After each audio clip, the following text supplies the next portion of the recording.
This is your coffee break.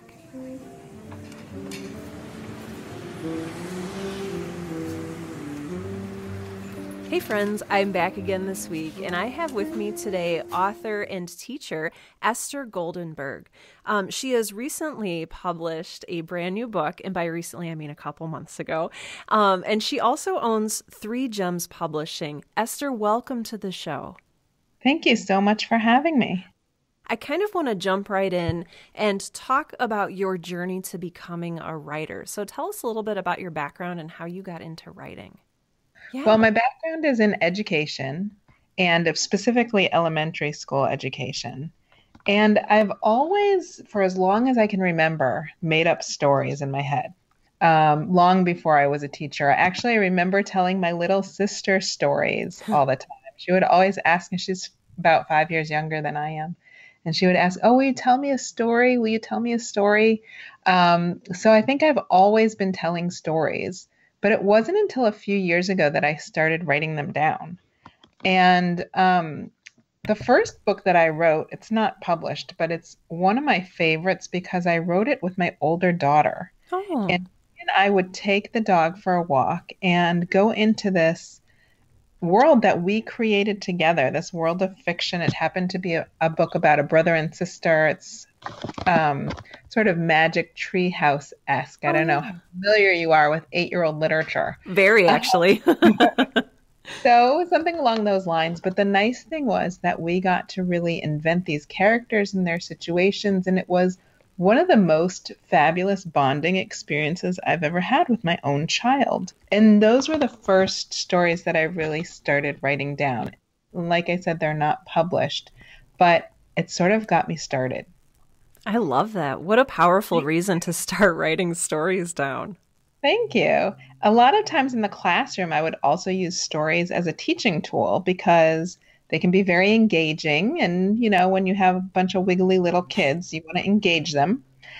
Um, Uh-huh. and so it would be a great tool. And of course, I did a lot of read alouds in school, which the kids loved when it was a good book. And they also had what we call DEAR time. I don't know if this is a common phrase, but DEAR stands for drop everything and read, DEAR. Oh my gosh, I love that. And a lot of the kids in the class would really look forward to DEAR time. But I had kids in the class who really dreaded DEAR time, actually, Hmm. because reading wasn't an area where they felt confident. And so, generally speaking, most of us don't want to do things that we don't feel confident with. And that sort of got me started with the writing again because it gave me a very personal reason to start writing because I really wanted to help engage these kids and help show them how great reading can be. And I really wanted to do that with them when they were young because I myself, as a young student and reader, didn't like reading at all. And I pretty much avoided it whenever I could until I was about 16 or 17 years old. Hmm. And I missed a lot because of that. I mean, if you're a book lover, I missed a lot of great books in that time period. And I want to help turn these kids on to reading at a younger age than I was. Definitely. Can you tell me a little bit more about sort of an early dislike for reading? I have the feeling that I know a lot of writers who are listening to this show were early readers, but maybe some of them weren't and would resonate with your story. I think a lot of it goes back to the fact that most of us don't like to do things that we're not good at. And a lot of us struggle with the actual physical act of reading. So that's not the same as decoding or figuring out, that TH makes like you can know that really well, but the eye muscles could be straining, or there could be something underlying like dyslexia that just makes the act of reading challenging. And in school, reading is really the gateway for everything else. Mm-hmm. You have to read even to do math. You have to read instructions, and kids are asked to read all day long. And it can be really challenging, and it can really hurt a lot of kids' self-esteem when they feel like they're asked all day, every day to do something that they're not really good at, or at least they don't feel like they're good at. So this is something that's really, like I said, close to my heart because besides wanting kids to be able to enjoy books, I really don't want them to have that feeling of not good enough. I think sometimes adults will get this accidental misconception of how good kids should be at reading. So even though we all know that like it's your seventh birthday, there's no little switch that goes off in your head and says, now you're a reader. You know, every kid wakes up on their birthday and says, I don't feel any different. You know, nobody wakes up on their birthday becoming a reader, but there are these expectations in first and second and third grade that you can read at a certain level. And what I want to do is hopefully help adults focus on the fact that actually, even by third grade, and even though I say kids spend a lot of time in school reading, they actually don't have that much reading experience by that time. And it sounds sort of ironic, but if you think about the books that they're reading, I mean, some of my favorite books for first graders, for example, are Henry and Mudge. So Henry and Mudge is about, I don't know, 32 pages long, maybe 25 words on each page or something like that. If you think of a kid who's read that book, they haven't read that much. Right. Right? It's not a whole lot of reading. For them, it's still work, and it should be work that's age appropriate. But when they finish the book and they've accomplished that, they don't have that much more reading experience under their belt. So I want to try to look at the expectations that we place on kids so that we can sort of get this view of maybe the reason that they think it's hard is because they don't have that much experience in it and they need some more experience and, of course, positive experience with reading. So I don't know if you know John Irving in The World According to Garp. I do. But at that point, I didn't know John Irving or The World According to Garp. And I tell this story in my book, Resistant to Reading. I was working as a nanny for an author one summer. And I came into the study and she was watching the movie of The World According to Garp with Robin Williams. And I walked in and I sat down to watch the movie and she said, have you read the book? And I said, no, I hadn't because I had not read most books and I hadn't heard of it. And she said, oh, you can't watch this movie without reading the book. It will make no sense at all. And she pointed me towards the book where I could find it in her house and she sent me off to read. And I loved this family that I was a nanny for, but I was still sort of a stubborn teenager. So I went and got the book and I started reading it out of spite. And I was like, what? She's not going to let me watch this movie until I read the book? Fine, I'll read the book. And I just got caught up in it. And it was such a roller coaster ride. And it was the first time that I'd experienced a book as an experience, actually, and not just a chore. And even though it was still challenging for me to read, and not because I couldn't read, but because it was an effort for my eyes, it was worth it this time. And reading that book really opened the door for me to many other books, of course, John Irving books. And then I switched my view of myself as a non-reader to a reader. And so I started looking at books differently. I started seeing them as something that I could enjoy. So looking at you, I love that you said, and this is something that you did all by yourself, was switching your view of yourself from, a non-reader to a reader. Did you do the same thing when you became a writer? I did, actually. It was a bit of a revelation. And I had written a lot of things before I looked at myself and said, oh, I'm a writer. Look at that. I did. I switched my view, but I don't think either time was intentional. I just had to sort of experience it for a little while and then step back and look at it and go, oh, so that's what's happening here. That's a great description. Maybe other people are more self-aware than I was. But no, I don't think so. I like the idea of it as a realization instead of an action. I think that makes it a little bit more palatable for people who are maybe frustrated that they don't see themselves as writers yet. Maybe the realization has yet to come. I think part of what helped me too was in being a teacher and wanting to share these experiences and help create these experiences for kids. I'm able to look at it for myself as well when I can look at it for them first. Mm-hmm. So when I help my students to change their view of themselves from non-reader to reader, it sort of becomes the world that I live in at that point, and I can maybe have that a similar view of myself. And that was the goal behind my book, My Nutty Family. There was a little boy who is a teenager now, so he probably won't be offended that say that he was little when he was 9. Um, there was a little boy who was in 4th grade who struggled with dyslexia. And this kid is such an amazing kid. He's smart and athletic and kind and just excelling in every area except reading. And so his self-esteem was starting to drip down because of this reading. And even more so, he was getting frustrated that the books that he was being asked to read in 4th grade were too hard for him. And the books that he was given instead were too boring for him because the reading level was low, but the interest level for him as a 9-year-old was also low. Mm.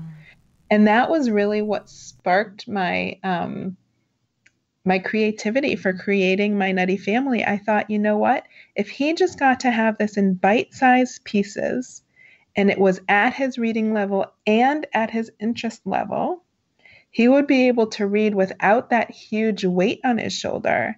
And so I actually wrote My Nutty Family one chapter at a time, and I printed it in 14-point font and gave it to him on 2 pieces of paper. And so as soon as he got it, he knew that he was almost done, even before he started. It was not going to be a huge chore. He knew he was almost done before he started. And because he knew me, he trusted me to provide him with something that was, not going to be too awful. And so he read that first chapter and he liked it and he asked for more. And that makes me feel so proud that I can now give, other kids with dyslexia or other kids who are reluctant readers for whatever reason, or even kids who are just, starting off with reading. They can now pick up My Nutty Family in their hands, and it's not one page at a time, but it still has really short chapters so that they get the same experience that he did of picking up a chapter and knowing, okay, I'm almost done, even before they start it. And then they get to laugh as they turn the pages. And it makes me so proud when I hear from parents and kids that they really like reading this book. It helps me feel like I could turn their vision of themselves around too, that they're no longer non-readers. Now they're kids who like reading. I hear a lot of very interesting things, and it sounds like there's a lot of psychology that goes into this, and I'm so interested. You mentioned the word trust.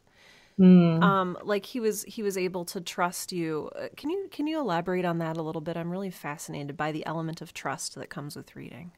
Well, I think it goes back to that challenge. I wasn't going to ask him to. Sometimes I make the analogy of climbing Mount Everest. So if I were to climb Mount Everest, I imagine that the view would be unimaginable, actually, just so phenomenal and breathtaking, amazing. It would be such a tremendous reward for that climb. But I can pretty much guarantee you that I will never climb Mount Everest because of the amount of effort that's going to go into it. And reading is a lot like that for some kids. It's that hard climb without the payoff at the end, or maybe the payoff is good, but it's not so good that it's worth all that effort.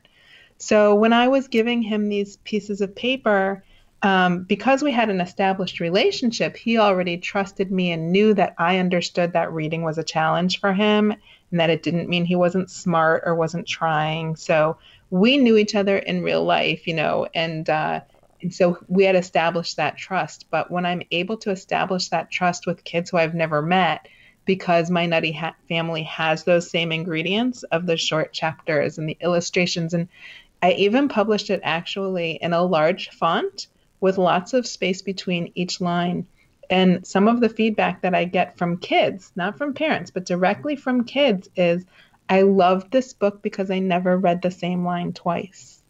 And a lot of parents don't realize that their kids are doing this, that they're reading, they get to the end of the line, and then they, move their eyes back like in a typewriter, and there they are at the beginning of that same line again. And it's frustrating. Oh my And gosh. it's no fun because you don't understand the story when you do that. And Hmm. so now you're just reading words and there's no story. It's like my 5-year-old is starting to read and she's doing a great job for a 5-year-old. But of course, it's a long task. So she just picked up her first chapter book the other day and read the first sentence, and that was enough for her, which is totally fine. It was maybe 12 words, and she had to sound each one out phonetically. And by the end of the sentence, she had no idea what she'd read Hmm. because she was sounding each word out phonetically. She did it correctly, and she said each word as a whole, but there was so much work involved in just decoding that she didn't know what she'd read. And this is happening to kids a lot of times when they're rereading a word or rereading a line. They're not getting the fabulous story that's in the book. So I'm so glad when I can establish that trust with the kids that, hey, I know this is hard for you and I've made it easier so that you can enjoy it. It's so rewarding for me. You talked about making it worth the effort. Would you Mhm. have any advice for writing for maybe adults who are reluctant readers, or is there anything that really draws you into a book today? Well, I think adults who are reluctant readers have an advantage these days because we can listen to books. And so, there's nothing wrong, I think, with listening to a book. You still get that same fabulous content. And that's true for adults and kids alike. Kids have to read things for school and homework, but, it's the same content. So I would say don't miss out just because reading is hard.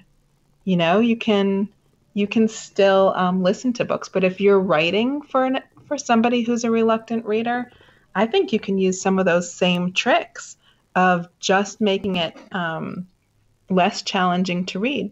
Maybe a bigger font, maybe more space, maybe shorter chapters. Still to this day, when I open a book, I will look, when I start a chapter, I will look and see how long of a commitment I need to make when I'm going into this chapter. Like, am I going to have to read a lot? Is there like a little pause in between with asterisks or space, where I can stop and rest because it's work. Mhm. For me, it's still work. Even though now I enjoy it and the payoff is worth it, it's still a challenge. Just like, you might be really great at walking, but if I ask you to walk 26 miles in one day, it might still be a challenge.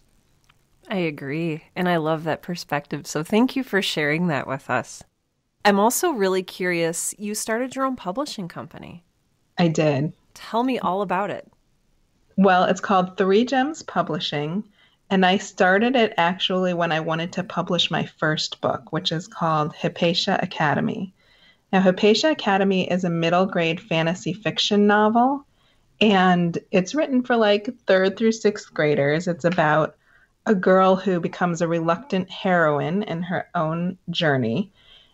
When I wrote this book, it was more than just about writing it for me. I told you about the books that I wrote with my daughter, which were so fun to write, and I felt no compelling reason to publish those books because it was all about the act of writing it with my daughter. But Hypatia Academy was different. When I finished this book, I thought, this book really isn't finished until it's published. And I felt at that time I didn't want to go through all that you have to go through with traditional publishing, finding an agent and shopping it out and giving up your royalties, and more importantly, giving up your control. And I Mhm. think that that's a great path for some people, but for me, it just wasn't the right completion for Hypatia Academy. And so I decided to publish it myself. And I didn't know how to do I didn't know anything about publishing, but I decided to learn. Took a long time. And at the end of the process, it was such an incredible high to hold my book in my hands. This book that I'd worked on and had grown in my heart, this world that I'd created, and this message that it has for readers, but it's, inside of a story, it's not didactic. And to have this be created, I thought, you know what? Now that I know how to publish, I can do this for other people who also not only don't want to learn how to publish, but don't want to make a career of it Mhm. because they're busy doing other things. They're out there. Maybe they're writing. Maybe they're teachers. Whatever their I'm using air quotes here, real job is. They're busy people, and learning how to publish takes a long time. And I thought to be able to bring that transformation to other people is such a blessing. And there are so many people out in the world who have written or are writing fantastic books that just won't get published through traditional publishing because the publishers know that they're not going to make their money back on that book. It doesn't speak anything about the quality of the book. It's just not a moneymaker. So the publisher is not going to invest in that book. But for somebody who doesn't want to learn self-publishing, I thought I could provide this alternative path so that they can also have that experience of holding their published book in their hands, sharing it with the world. What was one of the biggest challenges as you sort of dove into this world of publishing? Well, remember I told you I read The World According to Garp out of spite? Yes. So what I left out of this publishing story is that I also kind of self-published out of spite. I mean, I was really motivated, but I approached a publisher named Angela Lauria, she has a publishing company called Difference Press, and she publishes books that make a difference. And I thought, oh my goodness, Hypatia Academy is so perfect for this, because when kids read this book and internalize the message, and they've gone through this journey with this reluctant hero and they can relate, this book makes a difference. I know this. I can feel it in my heart and my bones as an educator.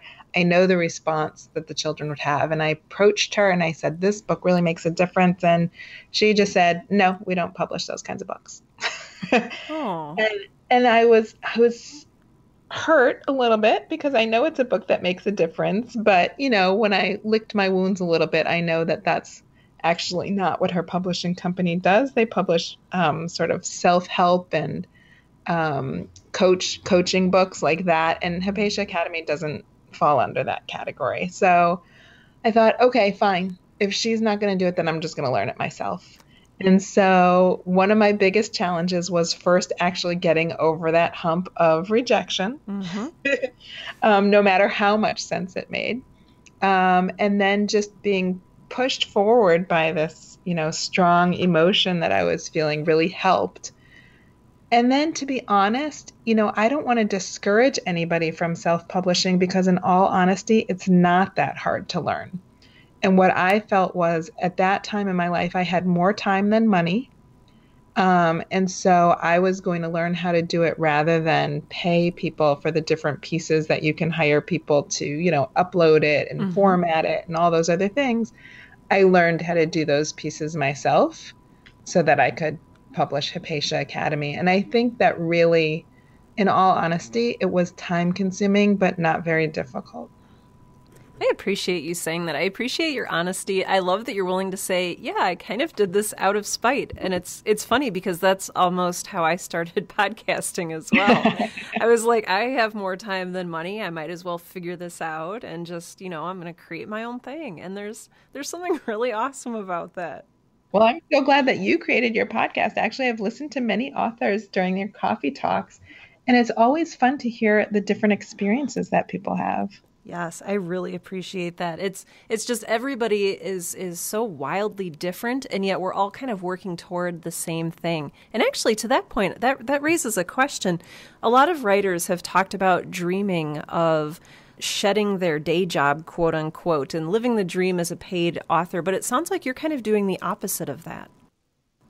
Well, with the book that I released most recently, I don't know if I mentioned it. It's called Resistant to Reading: Tricks and Tips for Parents of Reluctant Readers.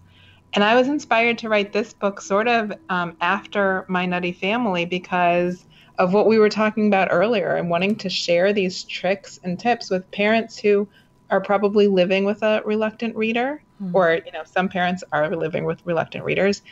And I have to tell you, again, with reading being the gateway to all schoolwork, when your kid comes home in the afternoon and has to do more reading, there are so many parents who I've talked to who are sure that their kid has 30 minutes of homework, but somehow it takes from 4 p.m. to 8 p.m. to argue about it. Yes. So this is for me, something that I really feel passionately should not happen in anybody's life because it's miserable. Uh, so I wanted to write Resistant to Reading to help parents sort of move past that, help their kids move past that, help make that shift in everybody's head of what the right expectations are and how to view yourself as a reader and what that means. And so what I've been doing actually since that book launched is I've been teaching these tricks to parents. So the book is the beginning and it's filled with information so that any do-it-yourselfer like you or me can take all that information and help their kid on their own at home. But sometimes people need a little more encouragement and a little bit more of a coach to help them go through that. So what I've been doing in terms of turning my writing into a business is using that book that I wrote to help other parents to help their kids. Awesome. And so it's not that I'm selling all these books to become a full-time writer, but helping kids become readers is helping me be a full-time writer. Oh my gosh, I love that. I love that. And I love that it's based in helping other people. That is really, really what it should be all about. Esther, I'm so much enjoying our conversation. Can you let people know where they can find you online, where they can find your books and Three Gems Publishing? Absolutely. So the best place to find me is at esthergoldenberg.com. I'm going to spell out my name because sometimes people misspell it. It's EstherGoldenberg.com. And all my books are up there, and you can actually download My Nutty Family for free if you have a resistant reader at home.